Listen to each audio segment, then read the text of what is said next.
காணி விடுவிப்பு கோரி யாழில் வெடித்துள்ள போராட்டம். பிரபாகரன் தரப்பினருடன் கூட்டுச்சேர நினைக்கும் அனுர தரப்பு முன்வைக்கப்படும் குற்றச்சாட்டு. மின் கட்டண உயர்வின் எதிரொலி, அதிகரித்துள்ள பொருட்களின் விலைகள். தமிழ் தேசிய கூட்டமைப்பாக ஒன்றுபட்டு செயற்பட வேண்டும் என்கிறார் செல்வம் அடைக்கலநாதன். மண்வெட்டியால் தாக்கப்பட்ட குடும்பஸ்தர் யாழ் போதனா வைத்தியசாலையில் மரணம். எரிபொருள் பவுசர் மோதி இளம் குடும்ப பெண் பரிதாப மரணம். இரு அரச பேருந்துகள் மோதி விபத்து, சாரதிகளுக்கிடையில் கடும் வாக்குவாதம். கோடிக்கணக்கில் மாயமான அரசாங்கத்தின் பணம், சிக்கிக்கொண்டார் முன்னாள் ஜனாதிபதி மைத்ரிபால ஸ்ரீசேன. யாழ் மாவட்ட அரசாங்க அதிபராக மருதலிங்கம் பிரதீபன் நியமனம். யாழ் வழக்கியாறு விவகாரம் ஆய்வை முன்னெடுத்த பல்கலைக்கழக மாணவர்கள். செம்மணி மனித புதைகுழி விவகாரம் தொடர்கின்ற போராட்டத்திற்கு அழைப்பு. தொடர்பென விரிவான செய்திகள். யாழ்ப்பாணம் வலிகாமம் வடக்கில் உள்ள 2400 ஏக்கர் காணிகளை விடுவிக்க கோரிய தொடர் போராட்டம் ஒன்று இடம்பெற்று வருகின்றது. காணி உரிமையாளர்களால் மயிலிட்டி சந்தியில் இன்று குறித்த அமைதி வழி போராட்டம் முன்னெடுக்கப்பட்டுள்ளது. கடந்த 30 வருடங்களுக்கு மேலாக இராணுவத்தின் கட்டுப்பாட்டில் இருந்து வருகின்ற காணிகளை விடுவிக்க கோரியே இந்த போராட்டம் நடைபெற்று வருகிறது. போராட்டத்தில் கலந்து கொண்டவர்கள் கருத்து தெரிவிக்கையில் மக்களின் விவசாய நிலங்கள், குடியிருப்பு நிலங்கள் மற்றும் தொழில் நிலையங்கள் உள்ளிட்ட பல்வேறு காணிகள் யுத்தம் காரணமாக கடந்த 30 வருடங்களுக்கு மேலாக உயர் பாதுகாப்பு வலயமாக இருந்து வருகிறது. ஆனால் யுத்தம் நிறைவுக்கு வந்த பின்னராக ஆட்சிக்கு வந்த ஒவ்வொரு ஆட்சியாளர்களும் மக்களின் காணிகளை படிப்படியாக சிறிய சிறிய துண்டுகளாக விடுவித்து வருகிறார்கள். இருப்பினும் விடுவிக்கப்பட்ட காணிகளில் மக்கள் சுயமாக தமது வாழ்வாதாரத்தை முன்னெடுக்க முடியாத நிலையில் 2400 ஏக்கர் காணிகளை முழுமையாக விடுவிப்பதன் மூலமே தமது வாழ்வியலை முன்னெடுக்க முடியும் என தெரிவித்தனர். அதிகாரத்தை கைப்பற்றுவதற்கு பிரபாகரனுடனும் கூட்டணி அமைக்கும் நிலைக்கு அரசாங்கம் தள்ளப்பட்டுள்ளதாக ஐக்கிய மக்கள் சக்தியின் நாடாளுமன்ற உறுப்பினர் நளின் பண்டார தெரிவித்தார். நாடாளுமன்றத்தில் நேற்று உரையாற்றிய போது அவர் மேற்கண்டவாறு குறிப்பிட்டார். ஊழல் மோசடியாளர்களுடன் ஒன்றிணைந்து ஐக்கிய மக்கள் சக்தி உள்ளூராட்சி மன்ற அதிகார சபைகளில் ஆட்சி அமைப்பதாக அரசாங்கம் குற்றம் சாட்டுகிறது. குருநாகல் மாநகர சபை முதல்வராக தேசிய மக்கள் சக்தியின் உறுப்பினர் தெரிவு செய்யப்பட்டார். பிரதி முதல்வராக அகில இலங்கை முஸ்லிம் காங்கிரசின் உறுப்பினர் நியமிக்கப்பட்டார். இவர் மீதும் பல ஊழல் குற்றச்சாட்டுகள் முன்வைக்கப்பட்டுள்ளன. இந்த ஆணைக்குழுவின் பரிந்துரைகளை தற்போதைய அரசாங்கம் செயற்படுத்துமா? அதிகாரத்துக்காக பிரபாகரனுடனும் கூட்டணி அமைத்துக் கொள்ளும் நிலைக்கு இந்த அரசாங்கம் தள்ளப்பட்டுள்ளது என அவர் குறிப்பிட்டார். மின்சார கட்டண அதிகரிப்பை தொடர்ந்து அத்தியாவசிய நுகர்வுப் பொருட்களின் விலைகள் தன்னிச்சையாக உயர்வடைந்துள்ளதாக நுகர்வோர் சங்கங்கள் சுட்டிக்காட்டுகின்றன. நாடு முழுவதும் அரிசி, தேங்காய், காய்கறிகள், மீன், இறைச்சி உள்ளிட்ட அத்தியாவசிய நுகர்வோர் பொருட்களின் விலைகள் சந்தைகளில் உயர்வடைந்துள்ளதாக கூறப்படுகிறது. அத்துடன் சவர்க்காரம், சலவைத்தூள், பற்பசை மற்றும் ஷாம்பு போன்ற பொருட்களின் விலைகளும் அதிகரித்து வருகின்றன. மேலும் வணிகர்கள் மற்றும் உற்பத்தியாளர்கள் தங்கள் நுகர்வுப் பொருட்களை தன்னிச்சையான விலையில் விற்பனை செய்வதால் நுகர்வோர் பெரும் சிரமங்களை எதிர்கொள்வதால் அரசாங்கம் உடனடியாக தலையிட்டு விலைகளை ஒழுங்குபடுத்த வேண்டும் என நுகர்வோர்கள் சங்கம் குறிப்பிடுகிறது. அத்துடன் அதிக விலைக்கு பொருட்களை விற்பனை செய்கின்ற வர்த்தகர்களை நீதியின் முன் நிறுத்த சோதனைகளை அதிகரிக்க வேண்டும் என்றும் நுகர்வோர் சங்கம் அரசாங்கத்திடம் கோரிக்கை விடுத்துள்ளது. இதேவேளை தனியார் வகுப்புகளின் கட்டணங்கள் பெருமளவில் அதிகரித்துள்ளதால் பெற்றோர்கள் பெரும் சிரமங்களை எதிர்கொள்வதாக தெரிவிக்கப்பட்டுள்ளது. அடுத்து வரும் மாகாண சபை தேர்தலில் தமிழ் தேசிய கூட்டமைப்பாக ஒன்றிணைந்து செயற்பட வேண்டும் என ஜனநாயக தமிழ் தேசிய கூட்டணியின் நாடாளுமன்ற உறுப்பினர் செல்வம் அடைக்கலநாதன் தெரிவித்தார். இவ்வாறான சூழலை உருவாக்காத பட்சத்தில் மக்கள் தமிழ் கட்சிகள் மீது வெறுப்படைந்து தேசிய மக்கள் சக்திக்கு மீண்டும் ஆதரவளிக்கும் நிலை ஏற்பட்டுவிடும் என அவர் சுட்டிக்காட்டினார். தொடர்ந்தும் கருத்து வெளியிட்ட அவர், தமிழ் தேசிய கூட்டமைப்பு தேர்தல் கூட்டுக்காக உருவாக்கப்படவில்லை. பல இழப்புகள், பல தியாகங்கள் ஊடாக உருவாக்கப்பட்ட நிலையில் அதை சிதைக்க முடியாது. எனவே மக்களுக்காக ஒன்றிணைந்து பயணிப்பதை தமிழ் கட்சிகள் புரிந்து கொள்ள வேண்டும். எந்தவொரு அபிலாஷைகளும் இல்லாத தேசியத்தை நேசிக்கின்ற பெரியவர்களை மத்தியஸ்தமாக கொண்டு தமிழ் தேசிய கூட்டமைப்பு மீளுருவாக்கம் செய்யப்பட வேண்டும் என அவர் இதன்போது சுட்டிக்காட்டியிருந்தார். மாகாண சபை தேர்தலிலும் தேசிய மக்கள் சக்தி ஆட்சி அமைக்குமாயின் தமிழ் கட்சிகள் தேசியம் தொடர்பில் கதைப்பதில் எந்தவிதமான பிரயோசனமும் இல்லை என அவர் தெரிவித்தார். மண்வெட்டியால் தாக்கப்பட்ட சம்பவத்தில் யாழ் போதனா வைத்தியசாலையில் அனுமதிக்கப்பட்ட குடும்பஸ்தர் ஒருவர் சிகிச்சை பலனின்றி உயிரிழந்துள்ளார். செல்வபுரம் வடக்கு வவுனிக்குளத்தைச் சேர்ந்த கதிரவேற்பிள்ளை கண்ணதாசன் வயது 56 என்ற 3 பிள்ளைகளின் தந்தையே இவ்வாறு உயிரிழந்தார்.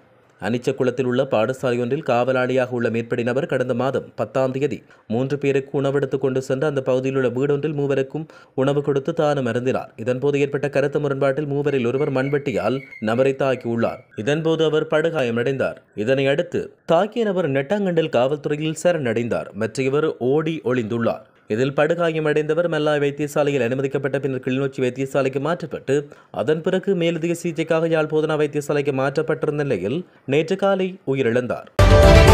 புத்தளம் பாலாவி கற்பட்டி வீதியில் இளம் பெண்ணொருவர் உயிரிழந்துள்ளார். வாகன விபத்தில் இளம் குடும்ப பெண்ணொருவர் உயிரிழந்ததாக காவல்துறையினர் தெரிவித்தனர். நேற்றிரவு இடம்பெற்ற இந்த விபத்தில் பாலாவி பகுதியைச் சேர்ந்த 40 வயதான ஒரு பிள்ளையின் தாயே உயிரிழந்துள்ளார். இந்த விபத்து தொடர்பில் தெரிய வருகையில் பாலாவி ஊடாக கற்பட்டி நோக்கி சென்று கொண்டிருந்த எரிபொருள் பவுசர் ஒன்று வீதியில் நடந்து சென்று கொண்டிருந்த குறித்த பெண் மீது மோதிய நிலையில் சம்பவ இடத்திலேயே அவர் உயிரிழந்தார். உயிரிழந்த பெண்ணின் ஜனாசா புத்தளம் தள வைத்தியசாலையின் பிரேதாரையில் வைக்கப்பட்டுள்ளது. சம்பவம் தொடர்பில் புத்தளம் பகுதிக்கு பொறுப்பான திடீர் மரண விசாரணை அதிகாரி சம்பவ இடத்திலும் வைத்தியசாலையிலும் மரண விசாரணையை நடத்தியுள்ளார். இந்த விபத்துடன் தொடர்புடைய வாகன சாரதி காவல்துறையால் கைது செய்யப்பட்டார். விபத்து சம்பவம் தொடர்பில் புத்தளம் தலைமையக காவல்துறையினர் மேலதிக விசாரணைகளை மேற்கொண்டு வருவதாக தெரிவிக்கப்பட்டுள்ளது. இலங்கை போக்குவரத்து சபைக்கு சொந்தமான 2 பேருந்துகள் ஒன்றுடன் ஒன்று மோதி விபத்துக்குள்ளாகியுள்ளதாக காவல்துறையினர் தெரிவித்தனர். பதுளை லுணுவத்த பகுதியில் இன்று காலை இந்த விபத்து இடம்பெற்றது. இந்த விபத்தினால் 2 பேருந்துகளின் சாரதிகளுக்கும் இடையில் வாக்குவாதம் ஏற்பட்டது. இதன்போது விபத்தில் எவருக்கும் எந்தவித காயமும் ஏற்படவில்லை என தெரிவிக்கப்படுகிறது. இந்த நிலையில் விபத்தில் 2 பேருந்துகளும் சேதமடைந்துள்ளதாக காவல்துறையினர் சுட்டிக்காட்டுகின்றனர். இந்த விபத்து தொடர்பான மேலதிக விசாரணைகளை காவல்துறையினர் மேற்கொண்டு வருவதாக தெரிவிக்கப்படுகின்றது. 2019ஆம் ஆண்டு முன்னாள் ஜனாதிபதி மைத்ரிபால சிறிசேனவின் ஆட்சி காலத்தில் ஜனாதிபதி நிதியத்திலிருந்து 27.5 மில்லியன் ரூபாய் முறைகேடாக பயன்படுத்தப்பட்டதாக முறைப்பாடு ஒன்று பதிவு செய்யப்பட்டுள்ளது. நிதி குற்றப்புலனாய்வு பிரிவில் குறித்த முறைப்பாடு பதிவு செய்யப்பட்டுள்ளது.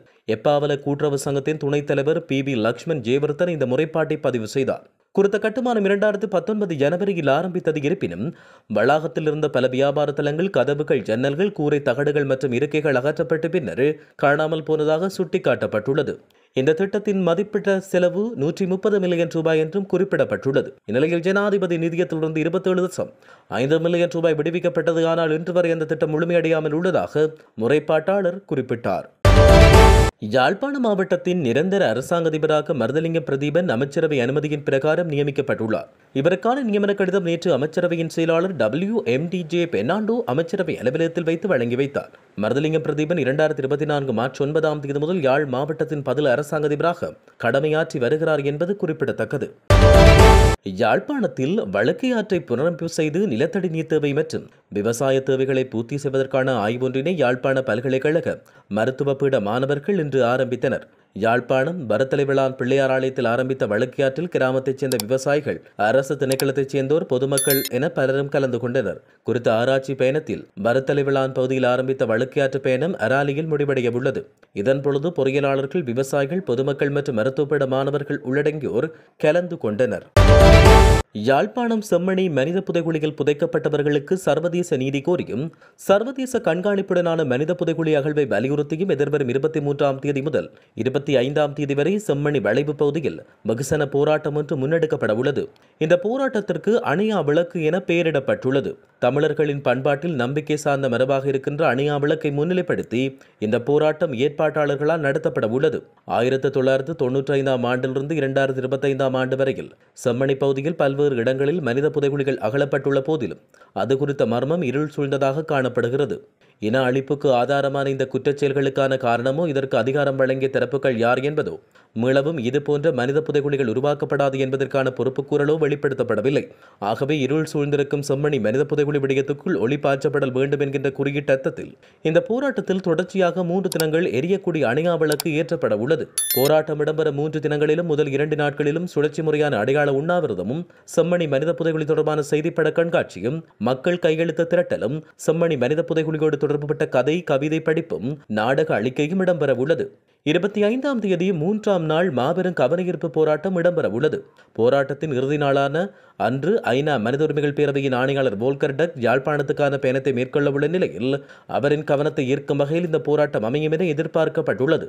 செம்மணி மாத்திரமல்லாமல் வடக்கு கிழக்கில் உள்ள அனைத்து மனித புதைகுழிகள் தொடர்பிலும் சர்வதேச கவனத்தை ஈர்க்கும் முகமாக இடம்பெறும் இந்த போராட்டத்தில் அதிக அளவில் பொதுமக்களை இணைத்துக் கொள்ளுமாறு அழைப்பு விடுக்கப்பட்டுள்ளது.